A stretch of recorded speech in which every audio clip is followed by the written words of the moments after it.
طب اعمل ايه في التيشيرت ده؟ انتوا عارفين انا عندي سؤال وجودي، الاسئله اللي بتيجي بعد نص الليل ده سؤال وبجد عايز حد يلاقي لي اجابه عليه، وسؤال بجد مش هزار. هو ازاي ميسي ما كسبش كاس العالم من 12 سنه، من 16 سنه؟ ازاي الراجل ده وهو في سن 39 شايل فرقه لوحده ووصل بيها فاينل كاس العالم مش ضد التيار، ده ضد ال 8.5 مليار نسمه في كوكب الارض، ده ضد كل المنطق. طب لما انت يا باشا كان عندك 26 سنه ما عملتش الشقلباظات دي ليه؟ هتقول لي عنصر خبره مين؟ احنا جايبين، انا بتفرج على ميسي من يوم ما عملها. انا حضرت ماتش الميسي في المدرجات سنه 2007، كان ميسي عنده 20 سنة، ما كانش كمل 20 سنه. 27 ابريل 2007 اول مره احضر لميسي في المدرج، ما كانش كمل 20 سنه، كان 19 وكان بيلبس 19 زي لامين يامال. ميسي في كاس العالم اللي خسروه قدام المانيا، خسرت كاس العالم ازاي؟ ده انت كان معاك هيجوايين وكان معاك ماسكيرانو وكان معاك دي ماريا همسلف، دي ماريا بشحمه ولحمه وفحمه. خسرت كاس عالم ازاي 2010 من اسبانيا اذا كنت انت اصلا اسبانيا؟ تقول لي تشافي وانيستا مين وتشافي مين؟ ده انت كنت برشلونة، ده انت كنت معمول كده انت ورونالدو وعملنا الدوري الاسباني حواليك. خسرت كاس العالم 2006 ازاي؟ ده 2010 اتغلبوا 4 من المانيا 4-0 في دور الثمانية للي فاكر. خسرت كاس العالم 2006 ازاي؟ انا مش عارف. انا بحاول افتكر حضرت الحاجات دي واتفرجت عليها لايف وكنت موجود. يعني ازاي انت خسرت وانت شباب في عز صحتك وعنفوانك؟ ازاي وانت 39 سنة بتعمل الشغل ده؟ ازاي الكورة التانية، الهدف التاني ماكاليستر حاطط الكورة في القايم ولوحده، وسبحان ليه بقى الاسيست مش هو اللي عامله، لكن تروح الكرة لميسي اللي يعمل الاسيست لو تروح يحطها في الجون. يا اخي تحس ان الكرة مش بتحبه، ده الكرة يعني استغفر الله العظيم مش عايز اقول كلمة غلط، يعني لازم ميسي يحط البصمة. انزو فرنانديز عمل مجهود فردي وشاط حتة دين كرة حلوة، خدت ايد بيكفورد وطلعت كورنر. يقوم لما ميسي يعمل الاسيست لانزو يشوطها تيجي جون. يا اخي ايه ده؟ ميسي عدى مرحلة انه اللمسة الحلوة بتاعته ده لمسته في الاسيست بتدي حلاوة يعني مش عارف اقولها ازاي، دي بركة، نسميها بركة، نسميها فيوضات، يعني يا جدعان ما استغفر الله العظيم بقى، ما تودناش في داهية بقى. ما هو تجنني الواد ده، جنني ميسي ده، جنني. مش يعني ايه واحد عنده 39 سنة يعمل كل ده؟ يعني ايه واحد ما بيجريش وكلنا عارفين انه ما بيجريش وشايفين انه ما بيتحركش وشايفين انه ما بيضغطش، وكل ماتش في اخر 10 دقايق نفس القصة؟ يا عم انت لو اتفرجت على ماتش مصر مرة من غير اعادة هو نفس ماتش انجلترا. ميسي في العمق اتزنق فدخل ناحية اليمين وعمل كل حاجة من ناحية اليمين. الهدفين الاسيستين اللي عملهم من ناحية اليمين في اخر 10 دقايق. ايه بقى؟ توماس توخيل ما عندوش اشتراك بي ان؟ توماس توخيل ما بيفهمش كوره، ما بيعرفش يحلل الماتشات؟ لما يتفرج على الماتش ما بيعرفش يحلل، ما بيعرفش يقرا الناس؟ ما سلمش عليكم، والسلام عليكم ورحمه الله وبركاته بعد 5 دقائق من الفيديو يمكن. السلام عليكم ورحمه الله واهلا بيكم. تاهل الارجنتين الى نهائي كاس العالم. ازاي تخيل باستحقاق، تخيل عن جداره واستحقاق. تخيل الارجنتين في نهائي كاس العالم، اول ماتش عدل الارجنتين تلعبه يبقى اكتر ماتش مقنع، يبقى اكتر ماتش فيه استحقاق. الارجنتين لعبت النهارده ضد انجلترا احسن ما لعبت ضد مصر وكاب فيردي والجزائر والاردن والنمسا مجتمعين وسويسرا مجتمعين. ماتش النهارده احلى من كل ده مع بعض. اصل الموضوع مش اهداف، الموضوع كوره. الموضوع انك انجلترا المصنف الرابع عالميا انت زنقه في الستة ياردة لمده 35 دقيقه متواصل وفين يوجعك. ان انجلترا ما تعملش غير تسديده واحده بين القائمين والعارضه ودخل الجون، ما عملتش اي حاجه تانية غيرها.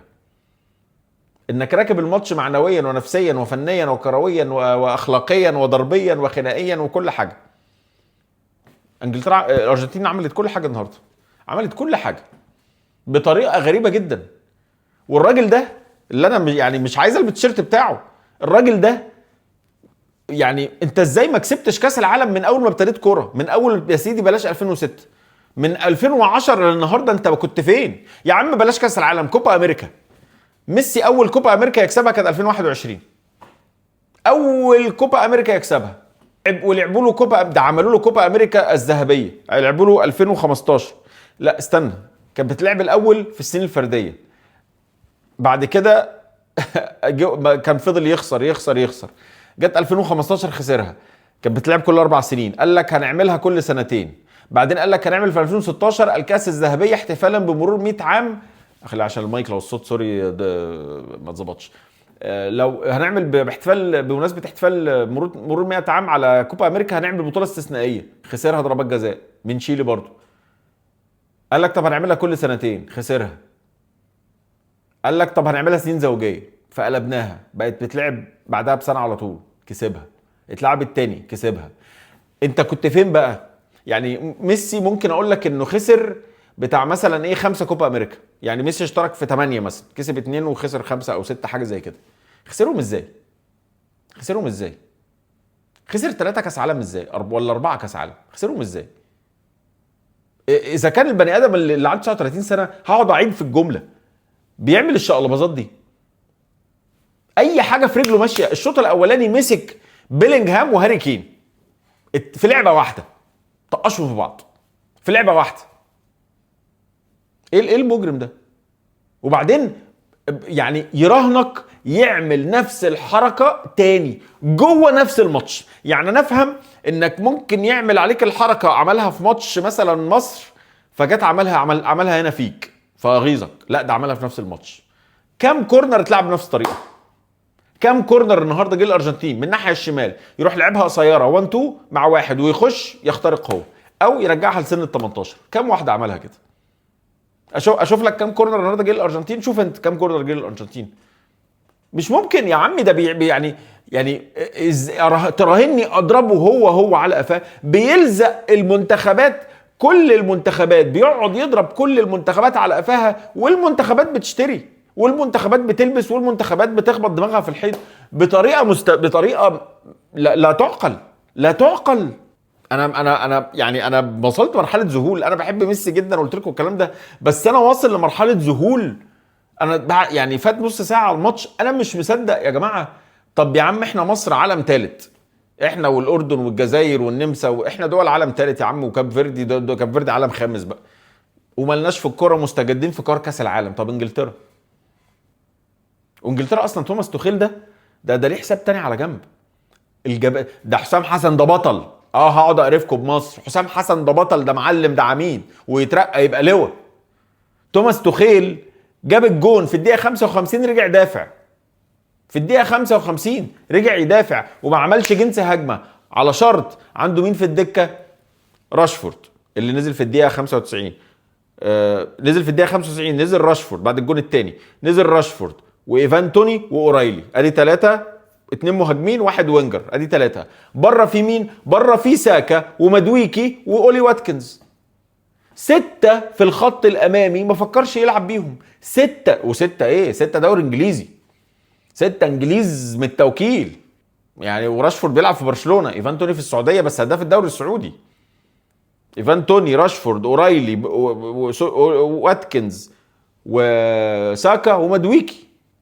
2 بطل دوري انجليزي، واحد يعني اقول ايه؟ وما لعبش ولا حد فيهم غير في الدقيقه 96 ولا 95، ما لعبش ولا حد ورجع يدافع. والله حسام حسن ده بطل، انه كان متعادل ونزل مهاجمين عايز يخلص الماتش. انما توخيل طلع جبان، امن وحب يطلع بالماتش زي ما هو 1-0، وبعد كده قال لك اطلع 1-1 والعب اكسترا تايم، والنتيجه اهي. لبس. والمشكله انه انت شفت قدامك طابور ماتشات بنفس الطريقه. يا راجل ده ماتش سويسرا اللي فات الجون جاي من كورنر، ميسي يرفع، شوف شغلك يا ماكاليستر. سايب ماكاليستر لوحده، والمره دي سايب لوتارو مارتينيز لوحده. يا راجل يا لهوي، يا لهوي على رفعه ميسي، يا لهوي على رفعه ميسي في الجون الثاني. لوتارو مارتينيز ما عملش حاجه، نط مكانه، ما عملش فوت وورك بجنيه، ما عملش فوت وورك. عمله الارجنتين ايه؟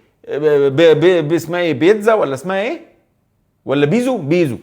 ما عملش فوت وورك بيزو، ما اتحركش خطوه، نط مكانه. تك يا باشا، الكره ديليفري، لفه جاتود باشا، تن خد يا عم الكره بتاعتك، تحب احطها لك في الجون، هي جايه ببركتها. حط راسك بس ومالكش دعوه، هي هتروح الجون لوحدها. الرفعه جون، نفس الكلام. التصليحه بتاعت انزو، صلح لنفسه شوط طلعت بره. يا باشا احنا هنجيب رجلك الرجل الباشا، هتربط حمارتك جنب حماره العمده. خد بقى الاسيست من رجل ميسي وشوط كده، دوق كده. عارف انت لما بقول لك ايه، لا سيبك، دوق الحته دي من ايدي، دوق الحته دي من ايد البابا، والميسي هو البابا. البولجا يا باشا، اديله دوق دي من ايدي، يشوطها تخش جون. لوتارو مارتينيز، مين اللي كان قبل لوتارو مارتينيز؟ ماكاليستر حط الكرة في القايم ورفع دوا. انما لما الباشا يديك الرفعه، شبكه على طول. مش طبيعي، لا مش طبيعي يعني. حتى لو اتغلبوا من اسبانيا، حتى لو خسروا نهائي كاس العالم، هل تفتكر اللي عملوه ده مش اعجاز؟ ان يوصلوا فرقه بتعتمد على لاعب واحد بجد بتعتمد على لاعب واحد. هتقول لي ميسي ما جاب بقاله ماتشين ما بيجيبش جوان. عامل 4 اسيست في الماتشين دول. عامل 4 اسيست في الماتشين دول، 2 هنا و2 في ماتش سويسرا. عامل 4 اسيست، يعمل لك ايه تاني؟ والله بجد يعمل لك ايه تاني؟ خطير. حاجه اخيره قبل ما بختم الفيديو، مفيش اي حاجه تتقال طبعا. افكرك باللايك والسبسكرايب والشير. وقبل ما اقول لك هذا كل ما لدي، لا، في لدي حاجه كمان. هل احنا عايشين في نظريه مؤامره؟ هل احنا عايشين في عالم الماتريكس؟ انا حاسس ان الدنيا دي ماتريكس كبيره، زي اللي شاف فيلم ماتريكس. انا حاسس ان الدنيا دي ماتريكس كبيره، واحنا في سكريبت كبير، وفي حد كتب سكريبت الحياه كامل. مش بتكلم دنيا، انا بتكلم في الكوره يعني. حد كتب سكريبت الحياه دي، واحنا ماشيين بطريقه ساخره في هذا العالم. ليه بقول الكلام ده؟ عشان الصوره دي فين؟ احط لك هنا، احط لك الصوره دي. ميسي بيحمي ليمين يامال، صورة عبثية. اكتر صورة اي ما هياش اي، اكتر صورة مفروض تكون متفبركة لكن هي مش متفبركة. الاتنين دول هيواجهوا بعض في نهائي كاس العالم 2026. قال لك الصورة دي اتاخدت 2007، بعد 19 سنة الاتنين دول هيقابلوا بعض في نهائي كاس العالم. ما هذا؟ في اي كون موازي اللي بيحصل ده؟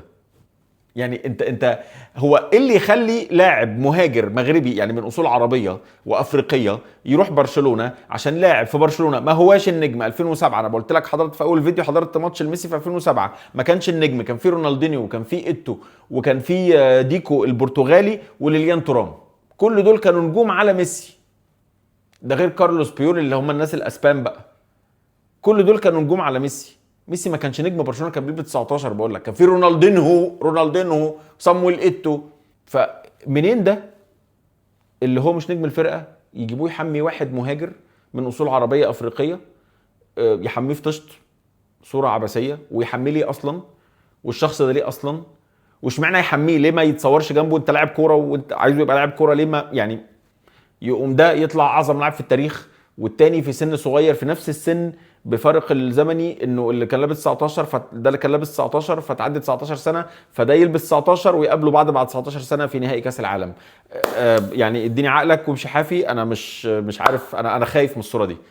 الصوره دي دلوقتي ممكن تبقى تصنف كقصه رعب. هذا كل ما لدي، مستني اسمع رايك في التعليقات. مبروك للارجنتين، هارد لك لانجلترا. ما كانش عندي كان عندي تيشيرتين انجلترا وشحتهم، يعني كانوا يعني يستهلكوا. لكن فقلت اطلع بتيشيرت الارسنال.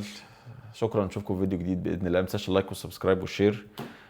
ويعني شكرا يا ميسي على المتعه. شكرا على ال 20 سنه اللي احنا قضيناها بنتفرج عليك فيها. متشكرين جدا. سلام.